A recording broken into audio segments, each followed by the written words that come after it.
Being an independent traveller means battling loneliness or even depression from time to time. On the other hand, travelling alone has countless benefits. Unsurprisingly, the first few days experiencing a new destination are always the toughest. It is often hard to adapt quickly to a new environment, understand the language, or pick interesting places to visit.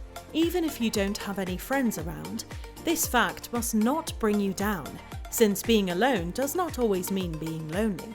So, instead of battling loneliness when you feel lonely abroad, out in the open, you may consider Googling it and find yourself here. The good news is, any struggles of travelling can be somewhat easily minimised. I have put together a list to overcome loneliness while travelling alone and getting the most out of the work and travel lifestyle. 1. Find a travel buddy. Joining up with fellow travellers is the best way to combat loneliness on the road. Too shy? Take a deep breath and start talking. Talking to like-minded people around you is still the most reliable way to learn about the customs and where to eat or what sites to visit.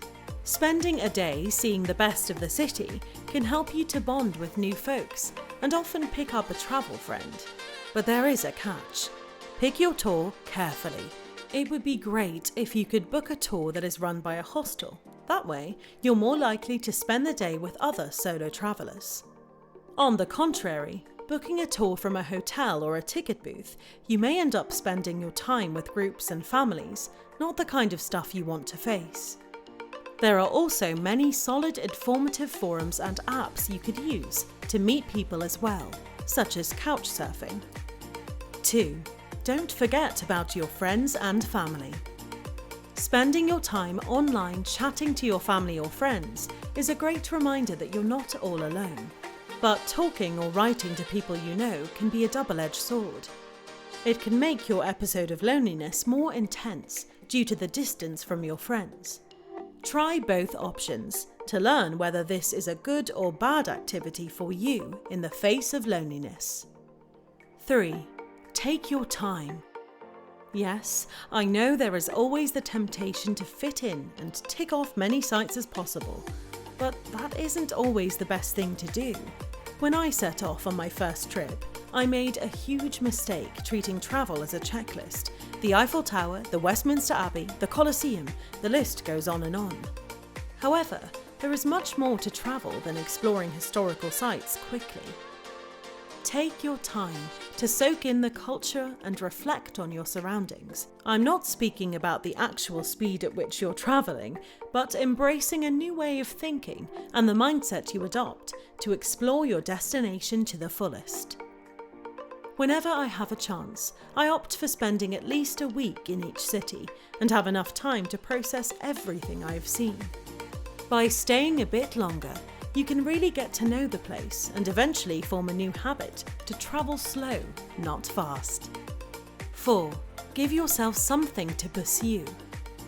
There is no better time to do something that can help you stop thinking about being lonely than now. Setting a goal can help keep you occupied on researching a travel destination or planning an itinerary.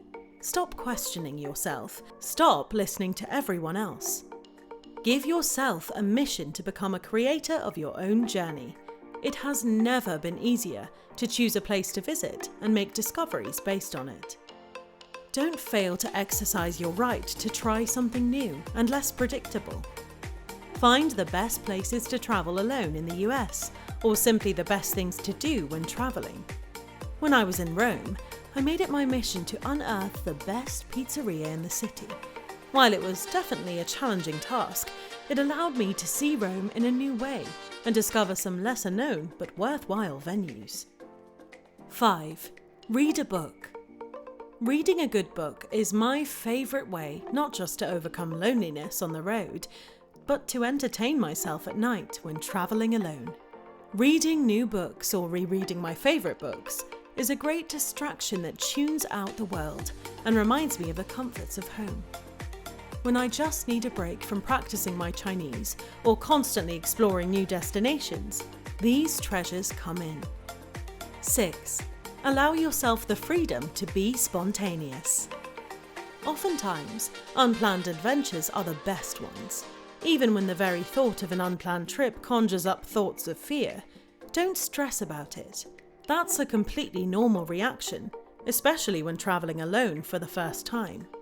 I've certainly felt that way plenty of times. When you let go of the planning and embrace spontaneity, you never know what might come of your trip. But it's almost always the most memorable travel experience. Spontaneity goes hand in hand with flexibility. While you can't always help needing to travel during certain dates, you'll feel more like yourself and more alive travelling without a fixed itinerary. Allow yourself an extra day or two of freedom before or after your journey. This flexibility is the greatest perk that allows you to be open to changing your travel plans and becoming a more spontaneous traveller. 7. Do an activity you'd rather do alone. Personally, there are certain things I would rather do alone, like hiking, exploring a town, or going for a run. I like being able to lose myself without any distractions. Think about things you enjoy doing on your own and spend time doing them. 8. Keep a journal. Keeping a journal can help you get in touch with what you're really feeling and work through your emotions.